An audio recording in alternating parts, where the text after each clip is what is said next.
Boise School District finishes their first week of school here online. Within this framework, there's nothing about mandating masks within schools for students or staff. They're chanting no justice, no peace. But if you needed a reason to stay inside today, it wasn't our temperature or our humidity. It was this right here, our current air quality. While the student doctors are interacting with patients over here, they're actually being recorded over here. Each interaction is observed. 80% of West Ada high schools, including Mountain View behind me, are overcrowded. They've recently started rerouting irrigation and moving pipes in this area, but they still need to move a few fences and signs before they can actually put the sidewalk in. The ruling means Edma will be the first transgender inmate in the country to receive the surgery placing sealants, which means they can keep their smiles nice and healthy without missing valuable class time. Boise State colors right now, aren't we? Yes, we are. We're perfectly dressed for the occasion, and I imagine move-in day or move-in week, whatever it was for the students, wouldn't be super fun with 97-degree temperatures and all the smoke. Kickoff might not be until 8:15, but take a look at the fans right now. Behind me is the future home of Swan Falls High School, which is just one way the Kuna School District is hoping to get students prepared for the future.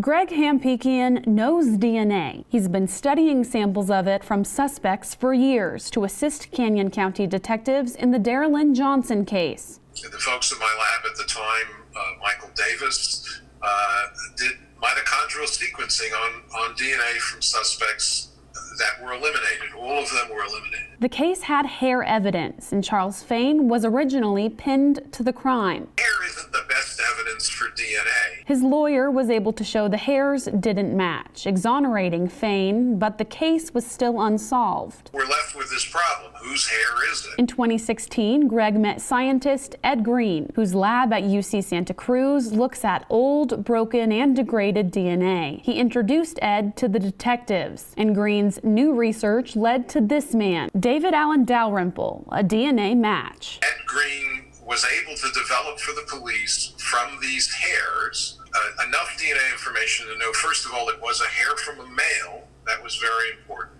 And second of all, to get enough information that it could be compared to some genealogy. Hampikian says this is cutting-edge stuff. They can look at smaller and smaller pieces to identify a mitochondrial DNA profile. Really the best of the best of the best for broken, old, dead DNA. Dalrymple's sample was not one Greg had tested in his lab, but he says for the science, this is a satisfying end to the decades-long search for justice. This is 40 years. The lesson for me is no, you never give up. Lori Walenga has to make a tough decision in the next few weeks. We just don't feel like that's a fair place to put parents, to ask them to choose between their family's health and their other child's education. As a parent in West Ada School District, Lori's family has the option to attend the district's virtual program next semester. But it means her daughter Ella would lose her spot at Galileo STEM Academy, a school of choice they were thrilled to get into via a lottery system. We will fill that seat if there are kids on the waiting list. Other parents at these schools of choice are in the same position. It's not a decision. I'm not sending him to school. Not until there's a vaccine or the end of the pandemic. There's no guarantee they'll have a spot when school returns, but the district is making some accommodations. If they are a student with an underlying health condition that puts them at risk of staying in a regular school, we will reserve them a spot. A good solution, but it certainly doesn't account for families like the Walengas. Ella herself does not have any medical conditions on her own, but her brother does. And sending her to a school of between 800 and 1,000 people, her chance of exposure is off the chart. Parents are hoping to see other possible solutions implemented. In a perfect world, I would like to see the kids be able to stay in their schools of choice and participate virtually. And put the STEM skills they're learning in their classrooms to use. We have a pandemic, a national pandemic that's affecting our state in skyrocketing numbers. We have an actual real-life problem here, so let's use our STEM education to solve that problem. The district says they plan to ask the board to waive a policy which would allow them to put the students who don't return in person to their schools of choice first in next year's lottery. The family tells me missing one dialysis treatment is like missing a week of your kidney function. And Donna Forrester had to miss 2 separate appointments after her Medicaid rides canceled. It's not a high percentage of canceled rides, but just one can turn into a life or death situation. The only reason why I filled out the Medicaid paperwork was to see if she could qualify for transportation. Mandy Forrester works 2 full-time jobs, one as a pharmacist and one as an advocate and caretaker for her mother, Donna. She's my nurse. She takes care of all my medicines and all my needs and stuff like that. And I'd be lost.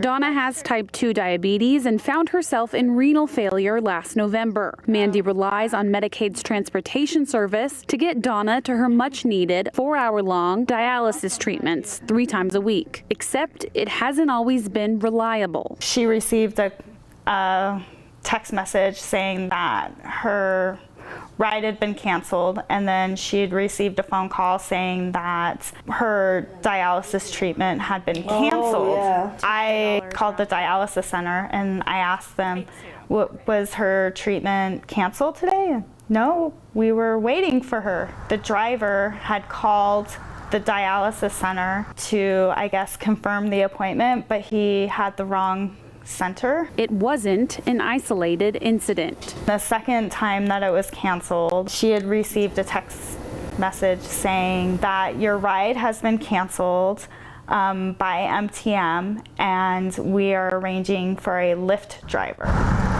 And their assigned Lyft driver promptly canceled too. It's very frustrating. I figured if this is happening to her, it's happening to other people who need life-saving treatments. And it is.